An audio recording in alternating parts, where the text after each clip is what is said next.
Alright, so let me show you another way of toasting off your coconut. Remember that 50 grams that we had before? I'm going to pop that back into my TM7. I'm also going to add 50 grams of coconut cream. Now, I'm adding that so that we've got our 100 grams. Like I said before, we need 100 grams for browning mode. Now, when you put it in, try to make sure that you don't put it on the blades. So I'm just going to pour it in and make sure that it's around the whole bowl. Not that that matters too much, because in browning mode it does actually stir for you, so that's really cool. You don't have to stand over the stove for 10 minutes while this happens. Okay, so I'm putting the lid back on and I'm going to browning mode, and I'm going to give it 6 minutes, 160 degrees on intense. And then I'm going to open the lid and stir it and put it back on again. But while that's happening, I'm going to prepare the chilies. Now, the amount of chilies you use is completely up to you. So I'm using dried chilies. So the first thing I do with dried chilies is I want to remove as many seeds as I can. That's also up to you whether you leave them in or out. So I'm using 5 chilies here, and I use a pair of scissors just to snip the end of the chili off and give it a flick, and all the seeds fall out. Once I've got the majority of the seeds out, I'm going to throw those out and come back with some boiling water. So I put the chili into the bowl, and I'm cutting it into smaller portions so that it can soften faster. And I'm just going to pour boiling water over these chilies to soften them a bit, and then leave them in there while the Thermomix is continuing to cook. Now, with the time up for the 6 minutes, I'm just opening the lid now, and I'm going to give it a stir.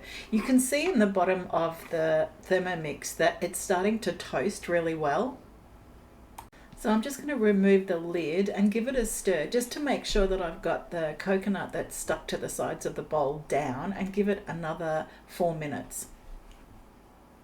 So while that's happening, I'm just going to get my other ingredients ready for the paste. So I've got some kaffir lime leaves here, and I've just taken the woody stalk out of the center of the leaves, and I'm going to leave the leaves whole at this stage. I'm also going to grab some lemongrass, and I'm putting this in, but it's completely up to you. If you want to leave the lemongrass out and just use it as an aromatic as it's cooking and take them out before serving, that's up to you. But I'm just getting rid of the woody ends and just using the softer white part of the lemongrass. So here on top of the coconut, I'm adding the lemongrass, the ginger, the garlic, and I'm going to drain off that chili and put that in the bowl. I'm also going to add 2 spices at this stage. I'm putting in a teaspoon of turmeric and a tablespoon of coriander powder. I'm not sure if you've seen this before, but what I'm doing is I've got 2 whole onions, and I'm going to chop them into quarters. So what I'm doing is I'm blending this paste in my Thermomix bowl, and as soon as I stop hearing the sound that it's blitzing, you know how the blades are going around but everything's stuck to the outside of the bowl, I'm putting in 2/4 of onion at a time. So I'm taking the lid off, putting 2/4 of onion in, and setting it again at speed 8. So I'm using the blend mode. I'm going 30 seconds, speed 8, but as soon as I hear it stop blending, I just pause it, and then I go my next 2/4 of onions. I hope that makes sense. Alright, so once I've done that, I've taken the lid off, put the more onion in, taken the lid off, put the onion in, and scrape down. Then I go on to add some more of the coconut cream. So I've got coconut cream. It's 200 ml in 1 UHT container, and I'm just going to pour that in and blitz it again for 30 seconds on speed 8. Now that just makes that paste so much finer, and you have to do that. I mean, you could do it twice at 30 seconds if you wanted to get it really smooth. Completely up to you, but I'd try it this way first and see what you think. So now we're left with this beautiful paste, and now I'm just going to go straight on and put my meat over the top. I'm cutting my meat into large chunks. If you cut your meat too small, you'll end up with dry rubber bullets. So you don't want it to be too small.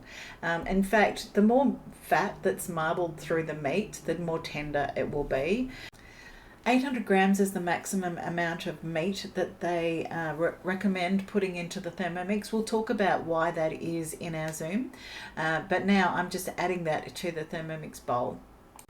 Alright, so in we go with more flavour. So I'm putting the lime leaves and the lemongrass stalk, the one that you can take out. I'm also putting a cassia bark, also cinnamon bark stick in there, 3 star anise, and I'm also putting 2 teaspoons of tamarind paste.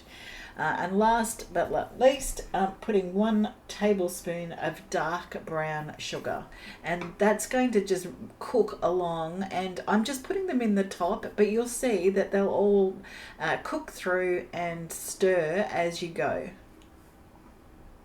Okay, so I'm setting the Thermomix for slow cook for 2 hours, and after 2 hours I'm going to remove the lid, take out the aromatics. So I'm taking out the cinnamon quill, and I'm taking out, when I find it, the lemongrass. And if you can find any of the little star anise, you can take them out as well.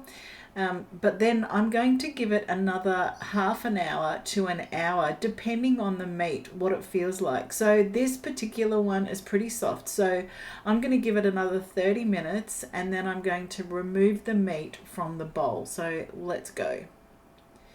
Alright, so 30 minutes is up. I'm taking the meat out of the bowl and I'm setting that aside with the lid on, and I'm going to put my Thermomix back on.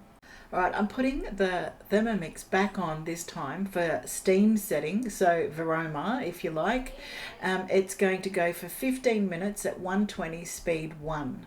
And with the magic of television, I've already done that. So I'm tipping out the sauce now. You can see that it's much thicker than it was before. So that's reduced nicely with the lid cap off. Make sure you follow the recipe rather than the video. I did put salt in here, but you didn't see me do that. And of course I've fast forwarded a lot. So this is what it looks like when it's finished. Thermomix beef rendang with rice and broccoli.